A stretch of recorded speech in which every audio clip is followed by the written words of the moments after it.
Hello students, I'm Mark Story, a longtime TA of EE316. This video is designed to help you understand state machine design, and which you will cover in Unit 14.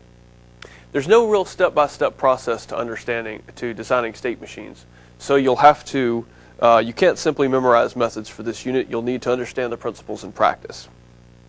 In tutoring students, I found that the following puzzle often helps students understand state machine design. A bus leaves the bus station in the morning with no passengers on board. At the first stop, 3 passengers get on. At the next stop, 1 passenger gets on. At the next stop, 2 passengers get off. At the next stop, 2 passengers get on and 1 gets off. At the next stop, 1 passenger gets off. So how many times did the bus stop? Now, most people, when they come to the end of that puzzle, know how many people are on the bus, which is 2, but not how many times the bus stopped. This puzzle illustrates that when we are following something like that, we forget a lot of information and concentrate on what we need to remember. If you're going to be asked how many people are on the bus, which you kind of think it's going to be, then all you have to know is how many people are on the bus right now. But it turns out that when you do that, you're forgetting how many people got off the bus at which bus stop and how many times the bus stopped and all sorts of other things. State machines are the same way. They can only remember a certain finite amount of information, and you need to decide when you're designing state machines to do the problem that you're working on. What does the state machine need to remember, and what can it forget about? A state machine remembers things by what state it is in currently. The current state holds all the information that a state machine has in its memory. So we need to be very careful when we're designing a state machine to write down exactly what it means to be in each specific state. As I see it, those are the 2 keys to state machine design. First, what do you need to remember and what can you forget? Or what does the state machine need to remember and forget? And secondly, you need to carefully keep track of what each state means. We'll work through some examples. First, we'll do an example of a Mealy state machine. Let me get it straightened out here. A sequential circuit has 1 input, we'll call it X, and 2 outputs, we'll call them Z1 and Z2. Z1 is 1 whenever X has this input sequence 1, 0, 1, as long as we've never had 2 consecutive zeros. The other output, Z2 equals 1, whenever the input sequence 0, 0 occurs. And then we need to give a Mealy state graph and state table. So, first let's work through this example sequence to make sure we understand the problem. Now, you'll often see example sequences in the problems we give you. The example sequence is not part of the problem. The example sequence is only there to help you to make sure you understand what the problem is and to illustrate what's going on. It's actually possible to design a state machine that gives the same output sequence as the example and yet doesn't give the correct output in other cases. So don't just design a state machine for the example sequence. Just use it to help you understand the problem. So let's see. We're looking for either 1, 0, 1 or 0, 0. Well, we don't have it yet. I don't have it yet. And here we have 1, 0, 1 occurring. Because the 0, 0 has never occurred yet, Z1 becomes 1. Continue further. Here it happens again. We have 1, 0, 1 up here. Notice that there's an overlap. This 1 was part of this sequence and part of this sequence. Well, the input sequence 1, 0, 1 still occurred. That's a case we have to be careful of. Okay, so a 1 still happens. Now we have the sequence 0, 0. So Z2 becomes 1. And even if we see another 1, 0, 1, we'll never output Z1 again because 0, 0 has occurred. Okay, here we have 0, 0 occurring, so Z2 is 1. Here we have another overlap. This 0 becomes part of both of them, so Z1 has to happen. Okay, so now we should understand the problem fairly well. So, what do we need to remember to do this problem? Okay, first, do we have any progress on either sequence? You know, like if we have a 1, 0, we'll have to remember that we're working on that sequence. On the other hand, if we have 1, 1, 0, 1, 1, well, that's 0, 1 isn't really helping as well. We've got the 1 on the way to 101. Do we have any progress on either sequence? Secondly, has the sequence 0, 0 ever occurred? We need to know that because if it has occurred, we don't need to look for 1, 0, 1 anymore. We can forget any inputs which do not lead to a sequence. And we can forget sequences which are complete. Once we have output our Z1 or Z2, we don't need to remember that. We can go ahead and forget about it. Okay. So, let's set up a state graph for this. Okay, so what we're going to do is as we make different states, we're going to write down exactly what it means to be in that state and keep track of it. Okay, we're going to need to start somewhere, so we'll call our initial state S0. We need to remember whether there's any progress on a sequence, and we need to remember whether 0, 0 has ever occurred. When you start off, certainly 0, 0 has never occurred, and certainly you have no progress towards either of the sequences. So let's write down S0, 0, 0 has never occurred, and we have no progress on any sequence. Okay. Now suppose we're in S0 and that our sequence 1, 0, 1 starts to happen. Suppose we are in S0 and we get a 1. Well, we certainly shouldn't output either thing. When we do have progress on a sequence now, we'll have a 1. We have to remember that 1 because it might be working on our sequence 1, 0, 1. So, we'll invent a new state and call it S1. And in S1, 0, 0 has never occurred. It hadn't occurred before. After you get a 1, it hasn't occurred still. And we're going to say that S1 means that we have a progress towards a sequence of 1. Similarly, suppose we're in state S1 and we get a 0. Well, we're working on that sequence there. We've got 1 and 0, so we're going to need to remember that. So we'll make a new state, S2. 0, 0 had never occurred. And if we have a 1 and we get a 0, 0, 0 has still never occurred. So in state S2, 0, 0 has still never occurred, and we have a progress towards a sequence of 1, 0. Now suppose we're in state S2 and we get a 1. That'll be the last one, since we already had 101. If we add a 1 to 1, 0, we've got our sequence. So this is 1. We'll need to output Z1 equals 1. After we've output this, the sequence is complete, and we can forget about the sequence. So that 1's not going to help us anymore because we've already gotten there and we've already output the thing.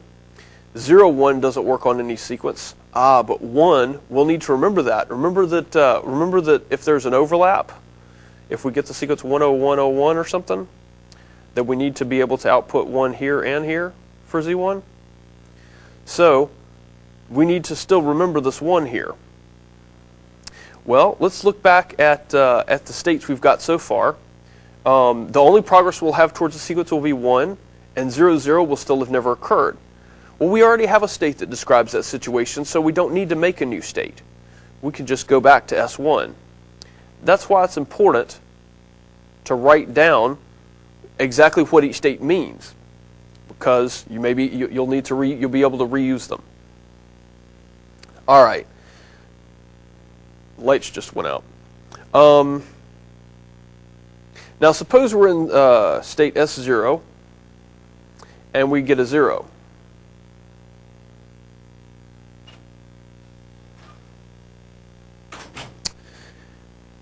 So we're in state S0, S0 and we get a 0.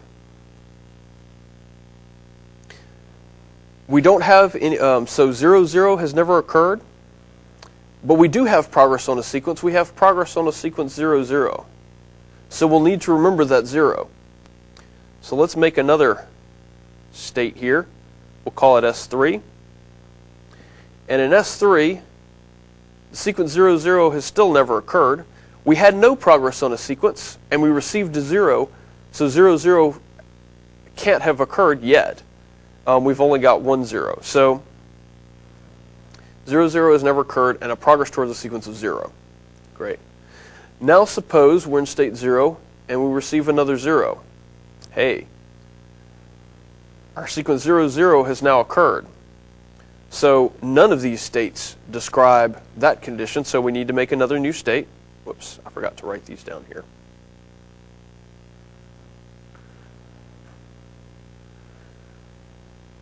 We'll need to output Z2 equals 1. Since we've already output this, we can forget, let's see, S4. Since we've already output Z2, we can forget about this first one, but we'll need to remember that second 0, because if 0, 0 occurs again, we'll have to output Z2. So, S4, sequence 0, 0 has occurred. And we have a progress towards a sequence of 0. Now suppose we're in this state, and we get a 0. Hey, 0 with another 0 means 0, 0 occurs again. So we'll have to output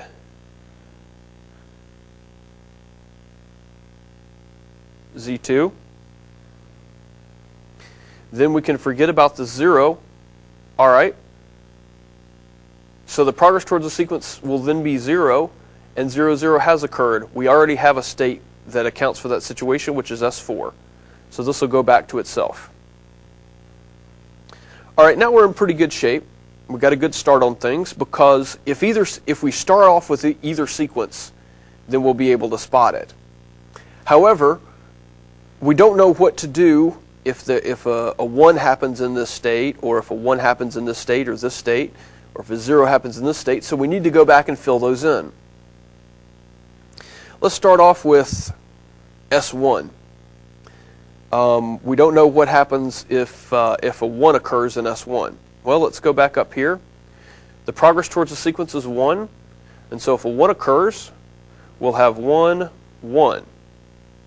Well, 1, 1 isn't helping us on either sequence, so let's forget the thing to the left. Okay, 1 is helping us towards the sequence, so we do need to remember that state, that 1. Okay, so if 0, 0 had never occurred, and we receive a 1, 0, 0 has still never occurred, progress towards the sequence will be 1, so the state that describes that is S1. We'll remain in state S1. Suppose we're in state S2, and we receive a 0. 0, 0 has never occurred. We had a 1, 0, and we receive another 0. Okay? Well, we can forget about this 1 here, but hey, look. 0, 0 just occurred. So it's no longer true that 0, 0 has never occurred. It has now occurred once. And we'd better go to one of these states where 0, 0 has occurred. We can then... Okay, so let's see.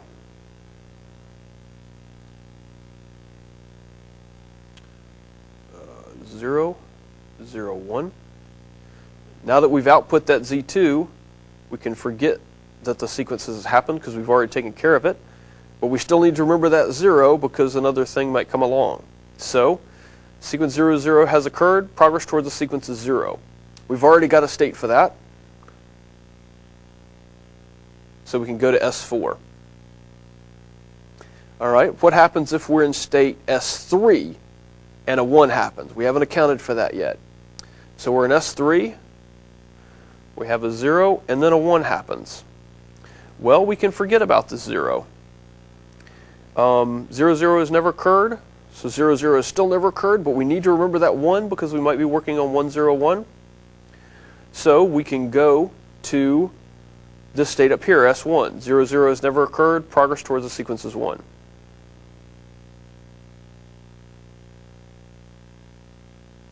And nothing is output. Now what about in S4? In S4, we have a 0 and we receive a 1. Now we can forget about the 0, and we can forget about this 1 too. Since 0, 0 has occurred, it doesn't matter whether 1, 0, 1 happens again. We can forget about that because as long as 0, 0 has occurred, we don't need to output anything else. So we can ignore 1, 0, 1. So we can forget about this too. We have no progress towards any sequence in this case. We can't go back to S4 because if we go back to S4, it thinks that that we had a 0 previously, and we don't. We had a 1 previously. We have no progress on any sequence. So we need to go make a new state. We'll call that S5.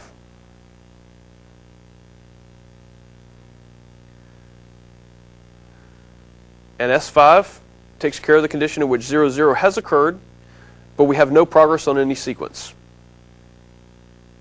Okay. Well, suppose we're in S5 and we receive a 1. We still have no progress on any sequence we care about. Oops, I forgot to write this down. 1, 0, 0. And suppose we're in state S5 and a 0 occurs. We'll have to keep track of that, so we need to go back to S4 because that might be working on 0, 0.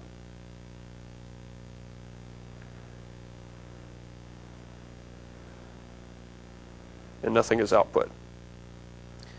Okay, if we look at the state graph now, we'll see that for every state, we've accounted for both 0 and 1. So it should be complete and we can make our state table. Okay, so for the state table, we'll start off with the current state.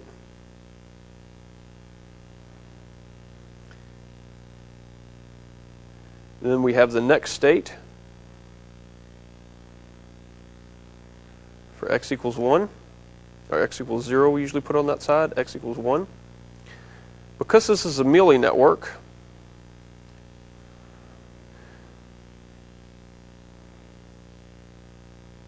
Z1, Z2, let me move this over so you can see it. Because this is a Mealy network, we need to the output can depend on the present input. So we have to have 2 columns, one for each possible present input. All right. So suppose we're in S0 and we receive a 1. We go to state S1 and the output is 0, 0. Suppose that x equals 0. The next state is S3 and the output is 0, 0. Okay. Let's look also, for example, at S2. If x equals 0, the next state is S4, and the output is 0, 1, which means that Z2 is 1.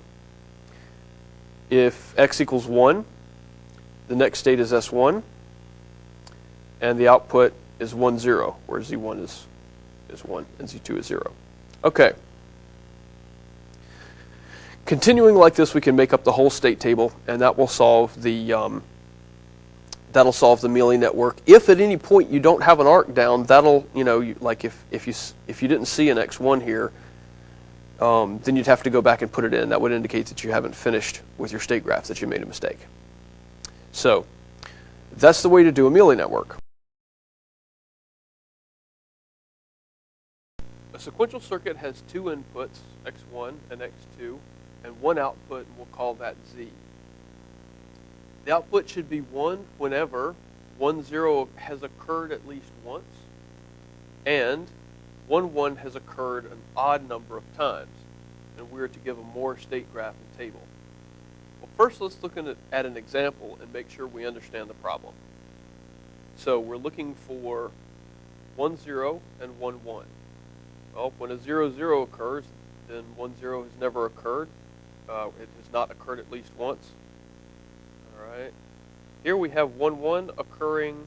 Now we start off with the 0. 1, 1 occurs, so that will be an odd number of times, but 1, 0 has not occurred at least once yet. So the output should still be 0.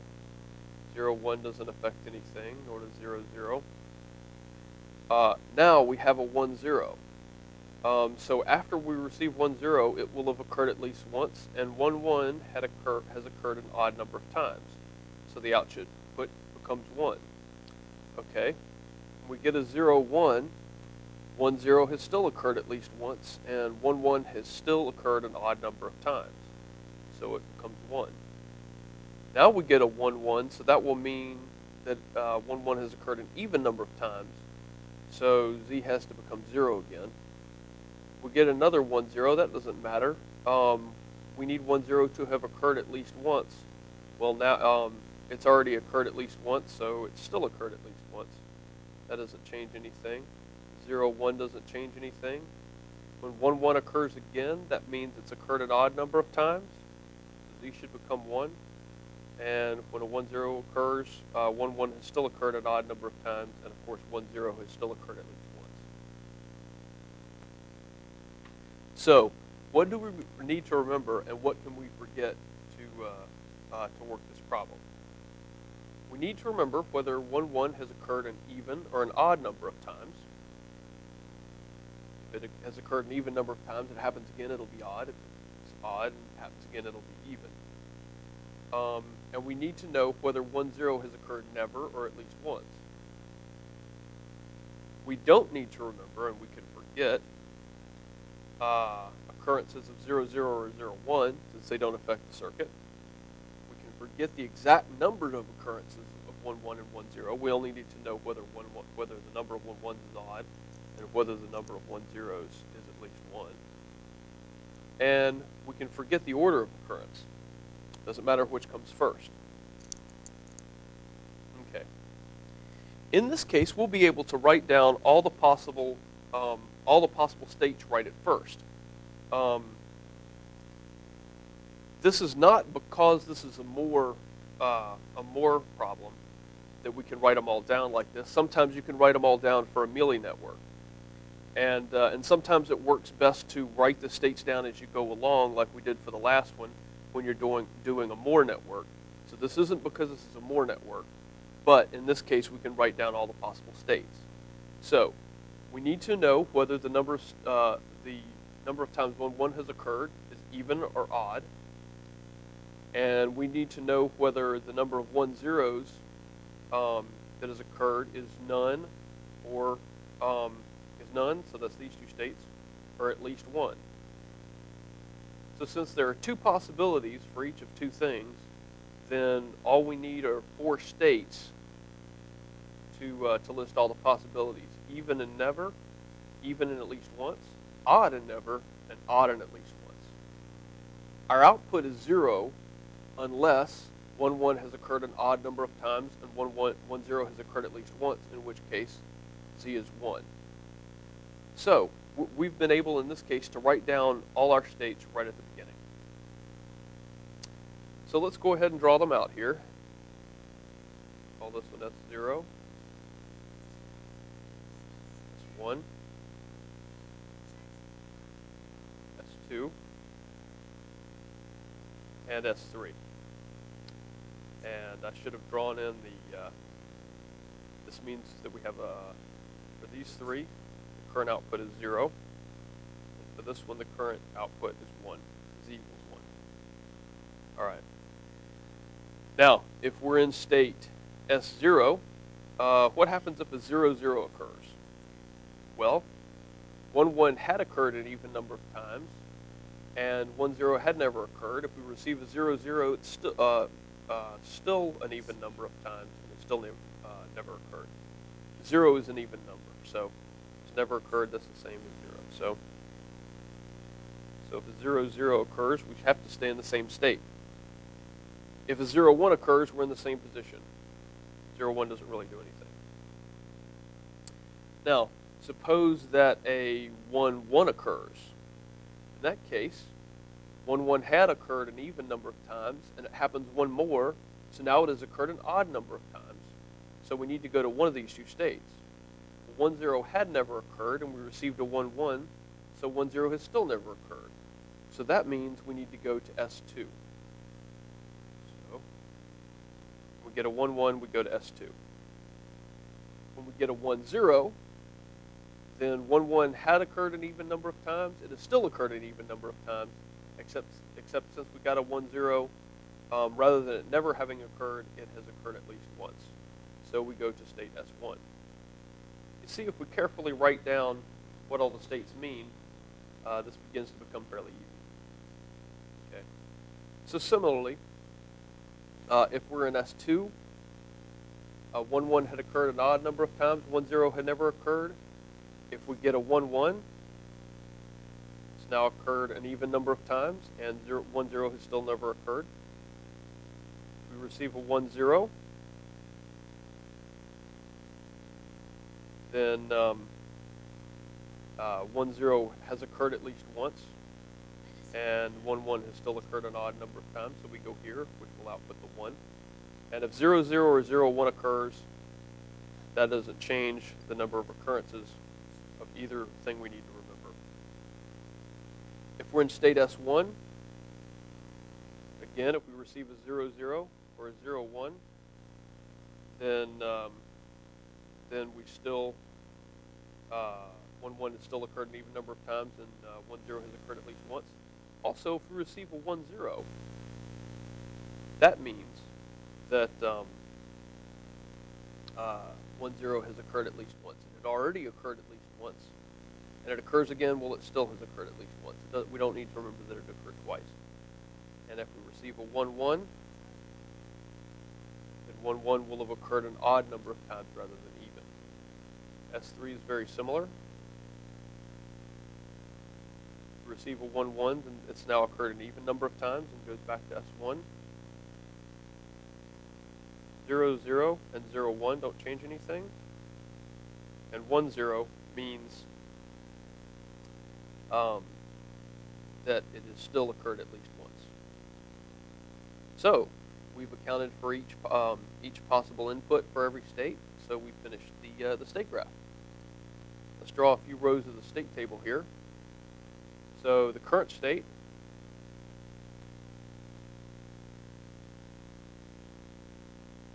next state. Now, since we have two input variables, we need a separate column for every possible combination of input variables. So x1, x2 equals 0, 0, 0, 1, 1, 0, or 1, 1. Now, some people want to write this in the order 1, 1, 1, 0. The book does that sometimes, and sometimes the book writes them in the order I've just written. You can write it either way as long as you're consistent. And then over here, as the last thing, we have the output Z. Now notice, we only have one column for the output Z. When the state, if the state is S0, we just look, well, it's kind of hard to see.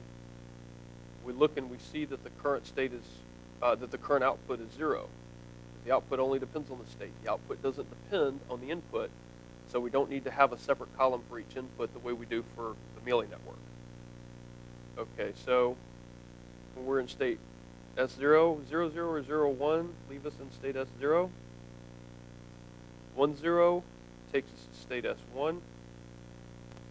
And 1, 1 takes us to state S2.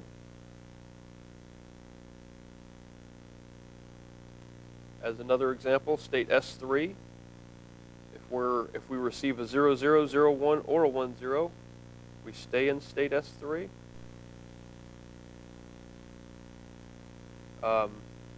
If we receive a 1, 1,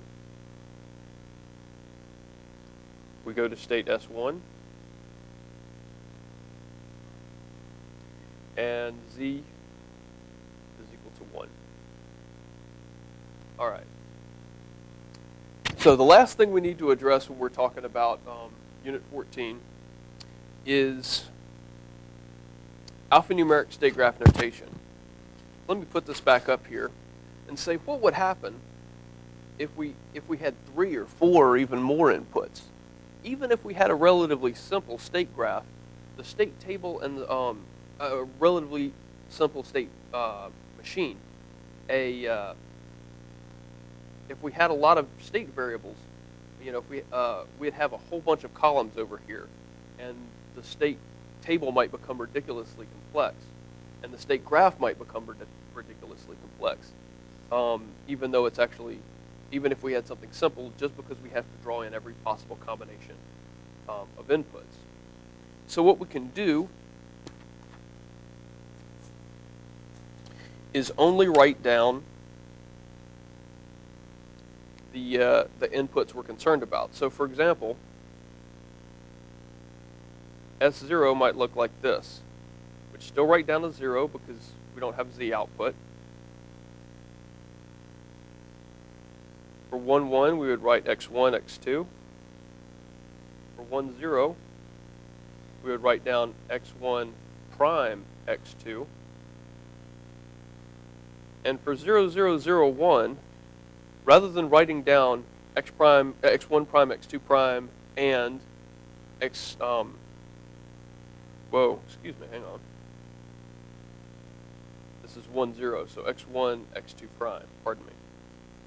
Rather than writing down x1 prime, x2 prime, and then a comma and x1 prime, x2, we could just write down x1 prime. Because if x1 is 0, we come to the same state regardless of the value of s2. So that simplifies the notation a little bit, and if you had a lot of inputs, it would become a whole lot simpler. In another case down here, if you had S3, suppose we had a whole bunch of inputs. Well, if we had a whole bunch of inputs, we would have had to write something like this, S something. I would have had to write 1, 1, 0, 1 to tell what all the inputs are, or 0, 0, whatever. For the outputs, we just write down those outputs, which are 1. So up here, there was nothing that was 1, so we left it at 0. Down here, Z was 1, so we wrote down a Z. If there were several inputs, we would only write down the ones that are used right then. Let's go back to the Mealy table that we did earlier and look at how that works. Okay. So if we were going to do state S2, for example, in alphanumeric state graph notation, we see when x equals 1, we go over here and we output Z1. Z2 is 0, so we only write down Z1. On the other hand, if we get a 0 here, x prime, then we only output Z2. We don't write down Z1 prime Z2, we just write down Z2. So for outputs, we only write down the ones that are 1, and for inputs, we write down whatever combination we have. Similarly, over here for S3, you see if x equals 1, nothing is output, so we just write a 0 down, so we have something down there. And if it's 0, x prime slash Z2. That ends up helping out our state graphs a lot. The state tables will still be just as complex as they were, but it makes a state graph easier to look at if we have a lot of input or output variables. With the simplification that comes from using alphanumeric state graph notation for our state graphs, comes a couple of dangers. So let me show you 2 of them here.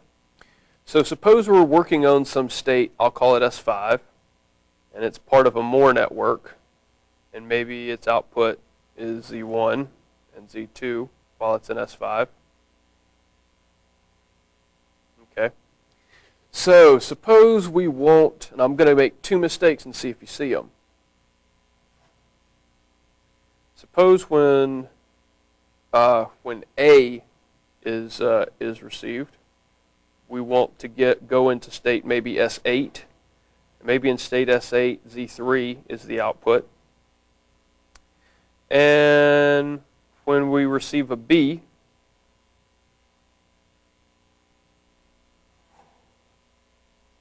maybe we want to go to another state, maybe it's S3, and maybe in S3, Z1 and Z3 are the outputs, and Z2 is 0. Okay, so now I haven't completed S3 and S8 yet, but I'm just working on S5, and suppose that I went on and moved on, then I've made 2 mistakes. One mistake is we have a contradiction. What if A is 1 and B is 1? Well, we've told it to go to S8 and we've told it to go to S3, and it can't do both. So that's one of the mistakes. The other mistake is, what if A and B are 0? Well, we haven't told it what to do. If it needs to go back into the same state, we need to tell it that. We can't just expect it to do that because we didn't say. We need to explicitly tell it to go and stay in the same state, or whether to go to some other state. There are two ways that we can, for each of these errors, there are two possible ways to tell that we've made the error. So, one way to spot these errors is by making by trying to make the state table. Okay, so we'll say this is the present state, which is S5.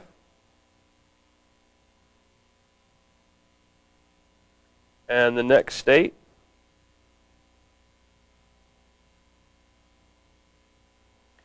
for every possible combination of A and B. Again, we can put these in any order we want to. And then over here we have the output. Z1, Z2, Z3. Well, for S5, Z1 and Z2 are 1. And we didn't write down this Z3, so that implies that it's 0. Okay? So, when we try to write down for AB, we write an S8 here and here, because those are the two columns for which A is 1. Now, when we try to write down this arc, well, when B is 1 here, and B is 1 here also. So since we have two instructions for this, we might not have noticed it if it were more complex. But since we have two instructions here, then we know we have to go back and fix this. Now also notice we've filled in all the possible arcs from S5 and we haven't written anything in for 0, 0. So that's the way to tell that we need to add an extra arc. So this is an arc conflict. This means we need to add an extra arc. I told you there were two ways to spot each of these errors, and here's the other one. For contradiction, what we can do is take each pair of arcs and AND them and their instructions together, and then see whether that's equal to 0. Is A and B equal to 0? No, it's not. So we have a problem. Okay? One fix to the problem, perhaps we would say, well, let's leave this the same, but if A is 0, if A is 1, we'll go here no matter what, but only if A is 0 will we go to here if B is 1, right? So in that case, we don't have a contradiction anymore, because this only fills in this column. And let's check it out. A and A prime B, well, A and A prime is equal to 0, so that's 0 and B, which is equal to 0, so we're okay.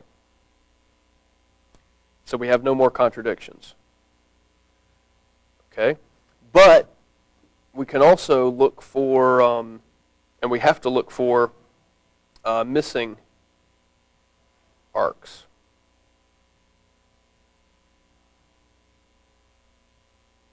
And the way we look for missing arcs is we OR all of the arcs coming out of here and ask whether that's equal to 1. So we say A or A prime B. Well, if you remember your algebra, that's equal to A or B. But that's not equal to 1.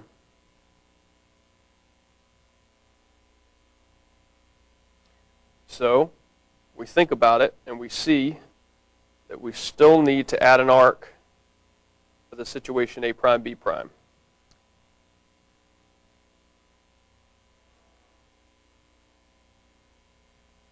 Okay, so assuming that it comes back to S5.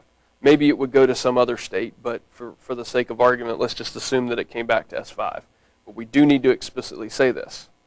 And so now let's test it. We try A or A prime B or A prime B prime.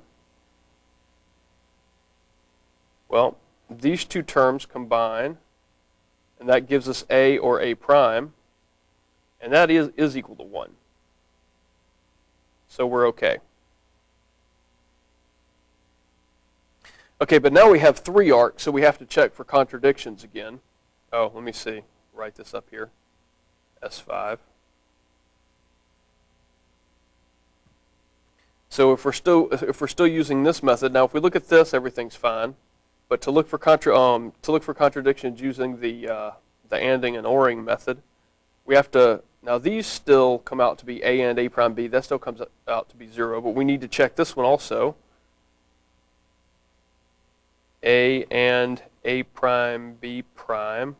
Well, that's equal to 0 and B prime, which is equal to 0. So we're okay. And A prime B prime or A prime B is equal to A prime and 0, which is equal to 0. So this is okay too. So we need to check each pair and see whether they end to 0. And then we need to OR all of them, however many they are, and make sure that that comes out to 1.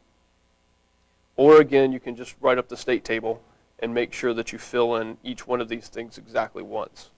If you do that, you have to be careful to, like if this still said B, that you would write that down and that you'd find that. But either of these 2 ways is a good way to make sure you don't have contradictions on your alphanumeric state graphs. So that about sums it up for Unit 14. Do some practice problems in the back of the book, and you can check them using your Logic Aid CD. You won't have the answers, but you will be able to check your answers to see whether they're right using the state table checker. And good luck in the course, or good luck in the chapter and the course.